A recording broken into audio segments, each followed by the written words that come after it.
Do you have a favorite moment from Howdy Doody?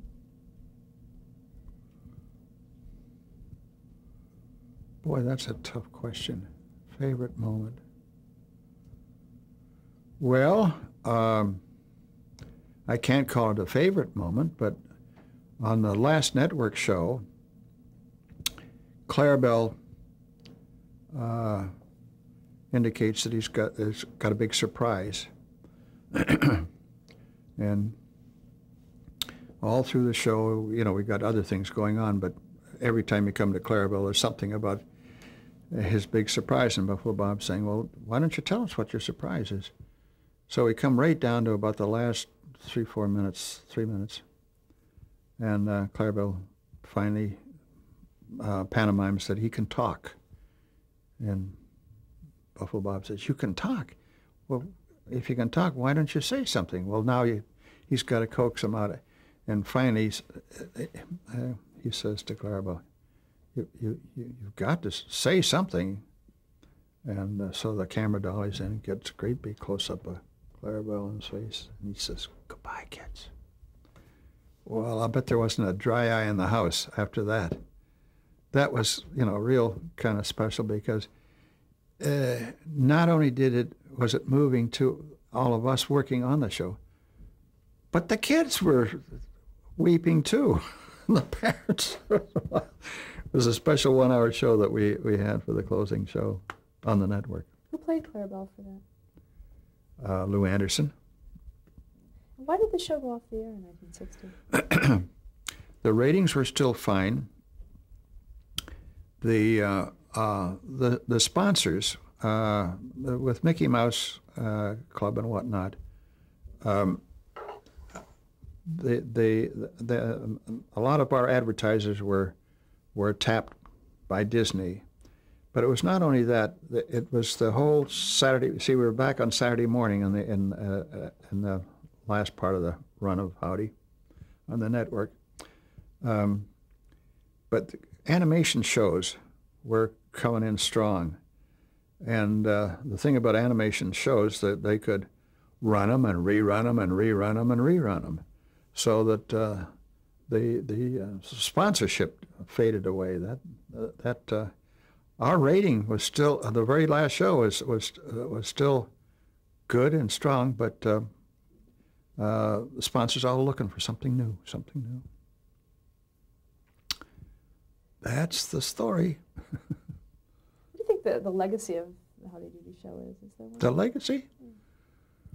Well, I'll tell you, I think when you see these Howdy Doody alumni, Bob used to say on the personal appearances, there was the dimples, the wrinkles, and there was a third, the 3 generations. See, the parents of Howdy Doody alumni, or the kids, watched the show with the kids. Then as those kids grew up to be parents, then there was like Grandpa, Mom and Pop, and the kids. So there's the three generations. And I can't tell you how many times I've heard what a lot Howdy Doody meant to either the kids or from the parents, what it meant to their family. So it's very rewarding that even today, after the show's been off the air for a good many years, I still get this fantastic reaction. And it was part of my life. When the show went off the air, the fan mail that we got, fantastic, just heartwarming, all of it. So that's the legacy, I guess. During the time that you were on Howdy Doody, you also were doing other things for NBC. Yes. How did that start? Well, at one point, see, I was working with Howdy. Then I got Gumby started on Howdy. There was a Gumby show. Then I got Hanna-Barbera started with Rough and Ready in a cartoon show. Can you talk about that? How did that start? Well, the CBS or ABC, I've forgotten which, I think it was CBS, were coming up with a cartoon show, and NBC said to me, we want you to put something opposite that show, but it's got to be cartoons. So I went to Screen Gems, and I'd heard about Hanna-Barbera, and they had a couple of samples of what they wanted to do. They weren't as interested in the detailed animation as, say, the Disney people were. They were more concerned about the storyline, but still they had a certain standard of their animation. So I don't want to say it was cruder animation. The emphasis was on the storyline rather than the degree of animation. And we put the Rough and Ready show together, and again we had live action with a puppet that couple of puppets that worked with Jimmy Blaine was the host of the Rough and Ready show, and it was very successful. And Hanna-Barbera came to me with their next thing, and I went to NBC and said, I'd like to buy it and use it. And it was too expensive. They said no. But in the meantime, other things that came into my area of responsibility, Sherry Lewis, her show was on Saturday morning with us. Pinky Lee. Pinky Lee was originally out on the West Coast, and he was getting into all kinds of trouble with promoting too many things on his show, that sneaking stuff in. So NBC moved him to New York, and I had to keep the lid on Pinky. Yo-ho, it's me, and my name is Pinky Lee. Can you describe him a bit, Pinky Lee? Pinky Lee? Well, he was a vaudeville comic, but a good performer. Was he hard to direct? No, he just the problem on the West Coast with him was that he was, he'd pull something out of his pocket and it'd be a product. Somebody was paying him to pull out of his pocket, and the NBC wasn't very happy about his commercial operations. There were other shows that anything in the kids area that originated in New York at one point was put under my domain. What was your title? No, just producer or executive producer. They didn't have a vice president of children's programming then, but that's basically the operation. Talk a little bit about Sherry Lewis. Very talented. Her husband was active in her production. I didn't have an awful lot to do with her, except a little bit of hand holding. She had a very, very good, clean operation, and sorry to see that she's gone too now. Boy, Buffalo Bob and Sherry and what was it, Gene Autry all went in a couple of weeks there. What about the creation of Gumby? You mentioned that briefly. Oh, when the Mickey Mouse Club was on opposite us weekdays before we moved to Saturday morning, I had a little extra money to develop anything that I felt appropriate to. They didn't expect me to compete with Disney animation, but I had some developmental money, and this guy came in, and he had a little round ball of clay, and it was rolling around, and to music it would shape and reshape into depending on the beat of the music and whatnot. It was just a abstract illustration of the music. And I said, very clever and whatnot. Oh, you have something in mind that you want to do? And he said, yes. He said, I want to make the simplest clay figure with just a body and legs and arms and a face on it with eye, nose, and mouth. And I want to animate him so that maybe kids with their own clay could make, and I'd call him Gumby. So I said, fine, what do you need to do this, to give me a sample? And he told me X dollars, and so I was able to allocate that and said, go, bring it back as soon as you can. He worked out in California, so he went back. In a short time, I got I think it was a 5, 6, 7 minute episode, or episode, an individual story of Gumby forming and reforming with his pal Pokey the Pony. And we put it on the Howdy Show, and the reaction was tremendous. We got all kinds of calls and letters and whatnot. They wanted to see more Gumby. So I gave him an order for 15 units. And he went back to work and turned out 15 units, put them on the Howdy Show. And that was so successful that we spun off a Gumby show, half-hour Saturday morning show. It takes a long time to turn that product out. You know, it's shot frame by frame by frame. You know, they Gumby's in one position, and then they move them just a little bit and take another frame picture. So after the Gumby show went off, Clokey kept working away, and then he finally got enough done that they could strip the show, and they put it into syndication, and it did remarkably well. And it's still running. Incidentally, an offshoot of Gumby was a thing called Davy and Goliath. Again, a clay animated figure. It was done for the United Lutheran Church.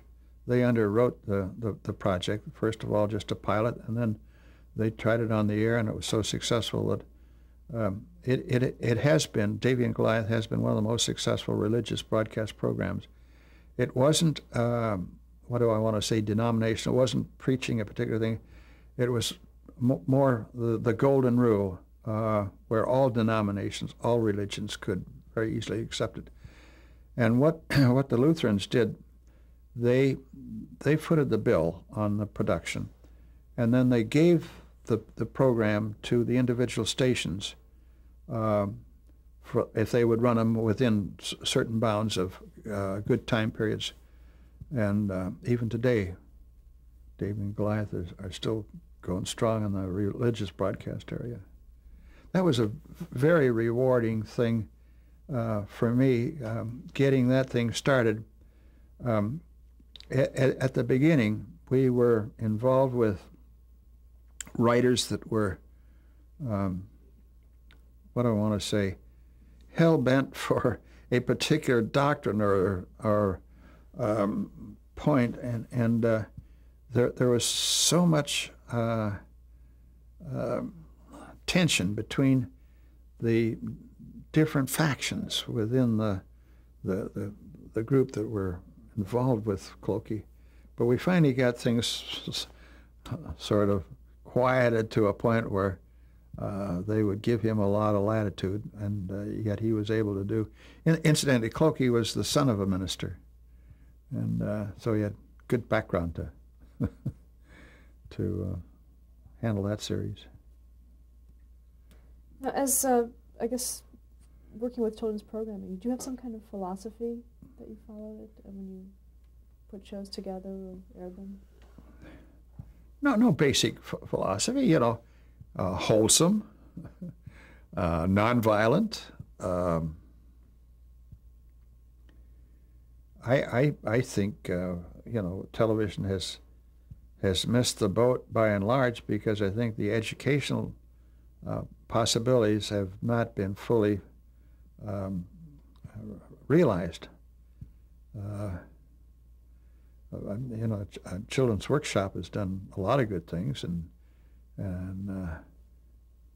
the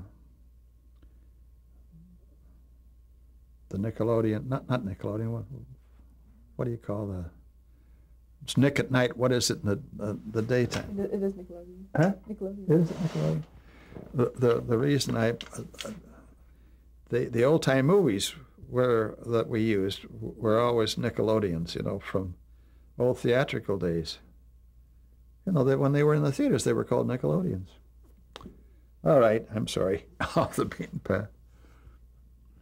Did you, were there shows you wanted to put on but couldn't at that time? Oh, lots of shows. Lots of things that I was never able to do. One of the things, and it's still a good idea, we worked hard to try and get a thing called National College Cassette Catalog started. What we wanted to do was to get a cassette from each college that would go into a central library that kids heading for or interested in going to college could draw upon a central library. We got a few colleges started, and but I was never able to pull the whole thing off to have it done nationally, but it's still a good idea. So that kids could, say, draw 5 cassettes, have them at home, screen them, decide that they're not interested or yes they are, return them to the library and draw additional ones out, so that, but have a good presentation from each university and college or each college in the country. During your time in NBC, it was also the time of the blacklist. Did you have any dealings with that at all? No. Did you know people who were affected? No, I can't really say so. There might have been,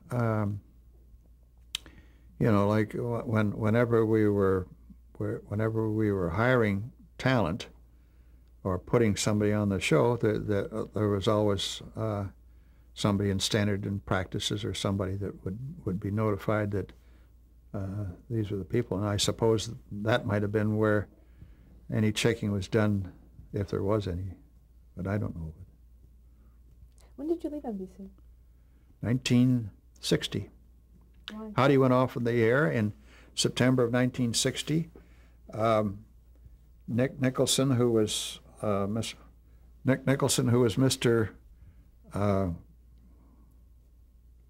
Cobb on the Howdy Show, he and I formed a company, Nicholson Muir Productions.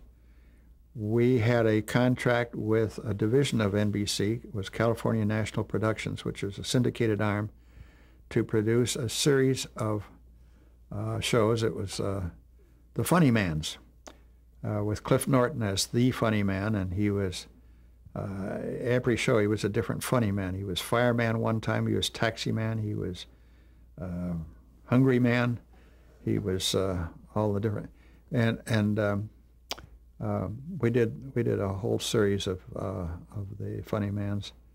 That got us started. Then we were fooling around with other kinds of formats, one of which turned out to be fairly successful. Nick had a daughter who was about to get married, and his daughter Patty was in sort of a fairyland world. I had a son who was about to get married to not Patty, but to a girl.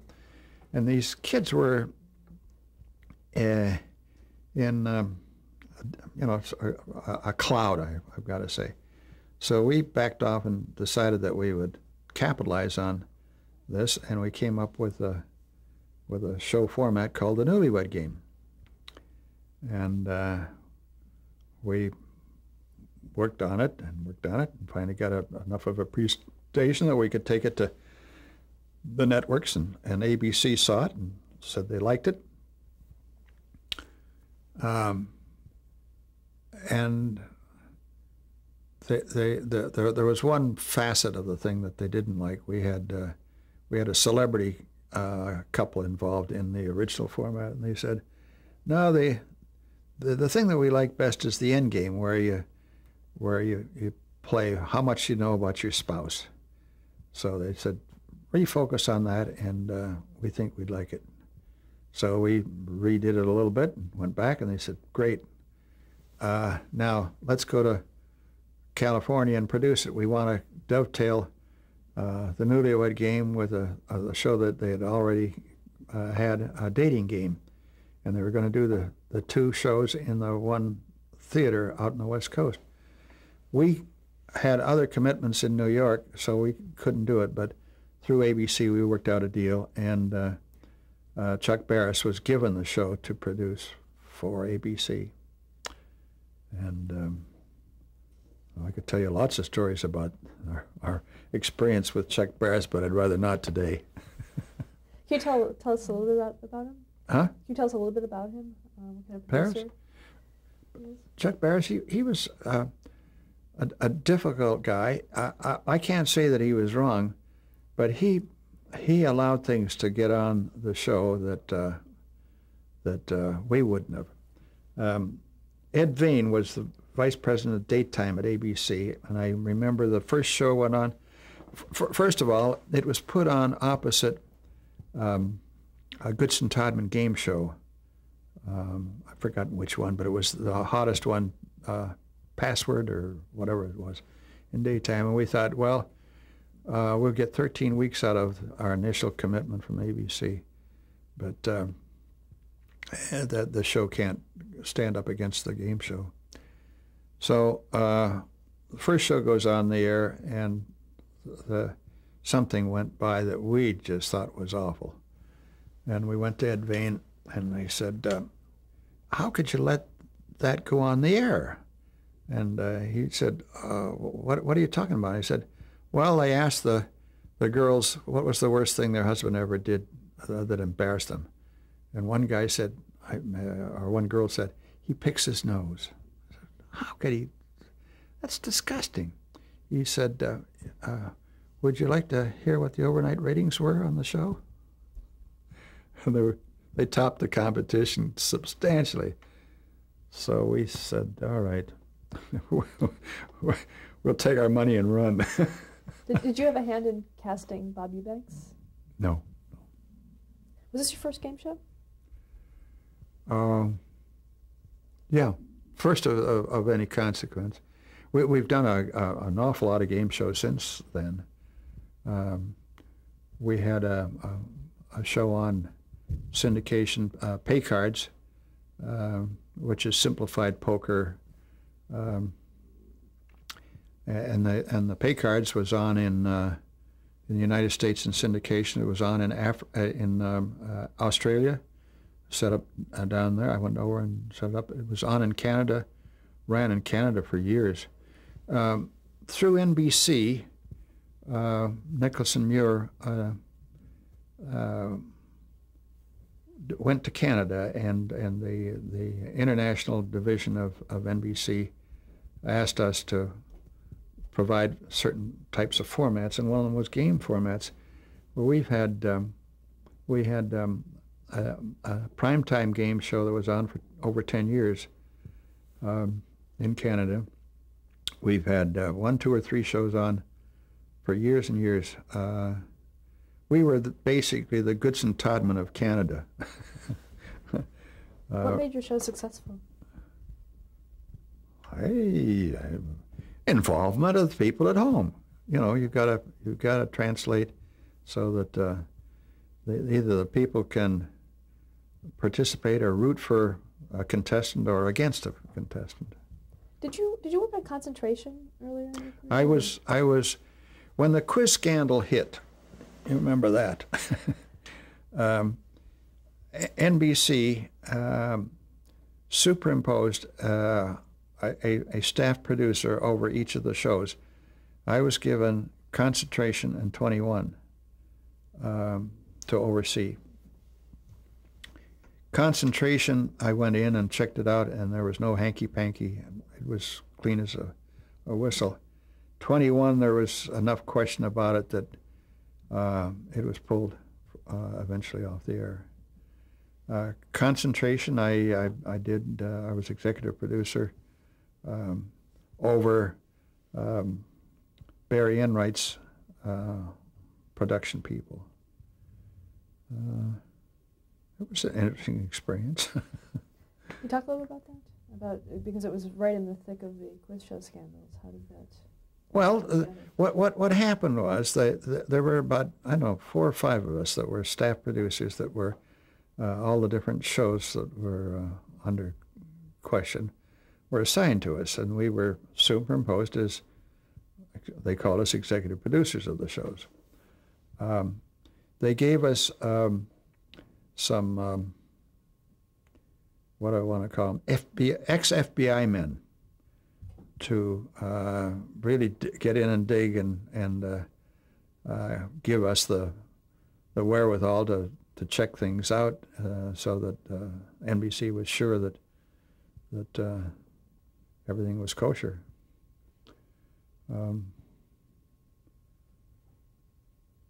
That's all I can tell you. The concentration I was on for quite a while. Hugh Downs was the host of it then. Jack Barry had been the original host of that show, and then Hugh was put in, and he was a great guy to work with. What about 21? There were enough questions about the some of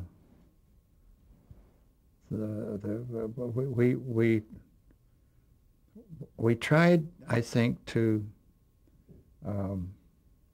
get everything cleaned up and above board, and there was still a shadow, and so eventually it was pulled.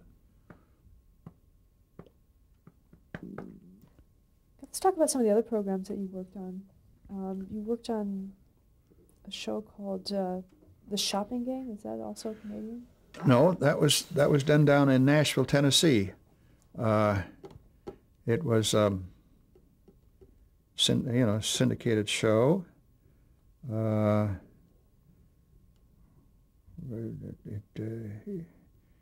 It didn't get off the ground. We did a pilot and a few shows, but it didn't do the job. Something called Matches and Mates. Matches and Mates was again a syndicated show, and that had a fairly decent run. It wasn't a barn burner, but I still have a few copies of it. If anybody's willing to underwrite it. What the Reader's Digest specials that you? No, we got to Reader's Digest, and they wanted to do translate some of their magazine into video, and we looked at all the different types of articles and whatnot. And one of the things that we liked was the I Am Joe series. It was the most requested reprints of any of their magazine articles. And the first one we did was I Am Joe's Heart. And it was live action and animation. But if I am Joe's heart. If Joe treats me right, this is how I function and do. But if he mistreats me, this is what can happen. They were half-hour specials. We did a number of them. We did I Am Joe's Heart, I Am Joe's Spine, I Am Joe's Lungs.